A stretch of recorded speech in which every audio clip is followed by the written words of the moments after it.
We hear a lot of wild crypto stories, right? But this one, it really hits differently. We're looking at a source called Dogecoin Dream from $8 million to zero. Yeah. And it's about, well, exactly that. Imagine turning basically an internet joke into $8 million, Incredible. only to watch it all just vanish. What is it about these volatile markets that just seems to crank up human emotion like that?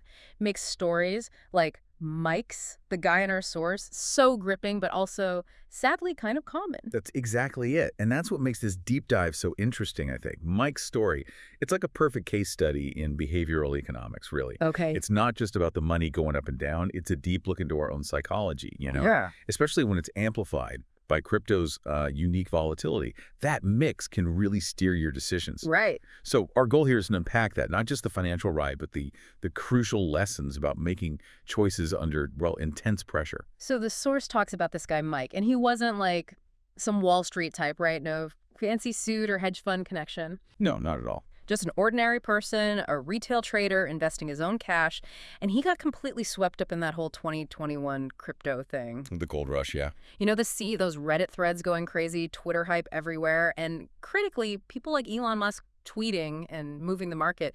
It felt less like investing and more like a social wave. Absolutely. And Mike jumped into Dogecoin early, like really early. We're talking fractions of a cent, right? This was a meme coin. Exactly. A cryptocurrency that gets its value mostly from, going viral, community buzz, often starts as a joke, literally. Yeah. Dogecoin with the Shiba Inu dog.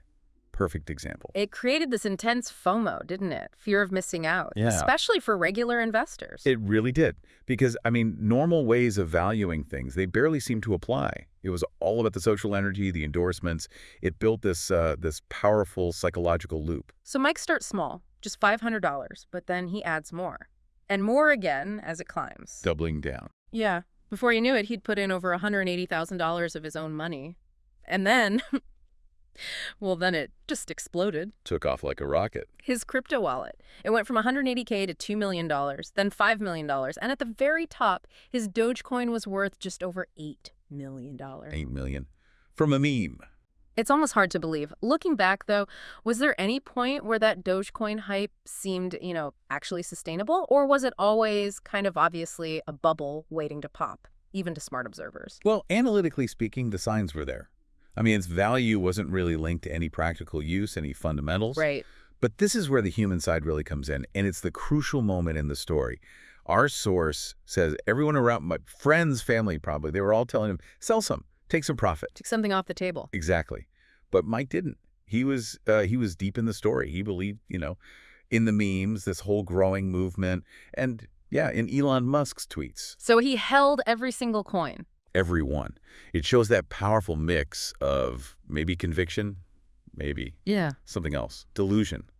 That intense feeling being part of something big, it can just overshadow rational financial sense. Yeah, I can see that. It really makes you think, doesn't it, about belief versus just being careful. And what happens when the market finally calls your bluff? And it did call. Then came the crash. Almost overnight, it felt like. Just like that.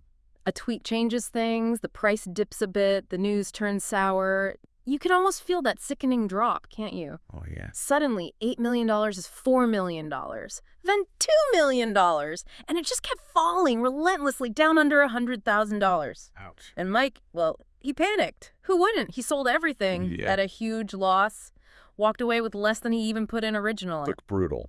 But what Mike says afterwards from the source material, it's so raw and honest. It's the big takeaway for everyone, really. What did he say? He said, it wasn't the money I lost. It was the lesson I learned too late. When you're up, take something off the table. Always. Wow, that's powerful. It is. And it's not just about the simple mechanics of selling. It points to a really common psychological trap. When you're in that euphoric state of massive gains, Yeah. it's incredibly hard to think straight, to act rationally. Especially if early wins make you overconfident, you start to think the climb will never end. Right, you get anchored to that peak number. Exactly. It's not just greed sometimes. It's also that human thing where we anchor to the highest point, or we fear missing out on future gains more than we appreciate the gains we could lock in right now. So to recap, Mike goes from a small bet on a joke, rides it all the way up to $8 million, and then watches it collapse back to almost nothing. The lesson he learned the hard way is crystal clear. You have to secure your gains, at least some of them. Protect what you've earned. It's about discipline. Absolutely. And Mike's story, it really brings up a vital question for you listening right now. Right. When do you trust your gut, your belief, even when advice says otherwise? And when is it just essential to act, to lock in what you have? That's a tough balance. It is. In this world full of hype and really high stakes, how do you tell the difference between real belief and maybe dangerous delusion? And maybe more importantly, what's your personal rule going to be? What tells you it's time to walk away?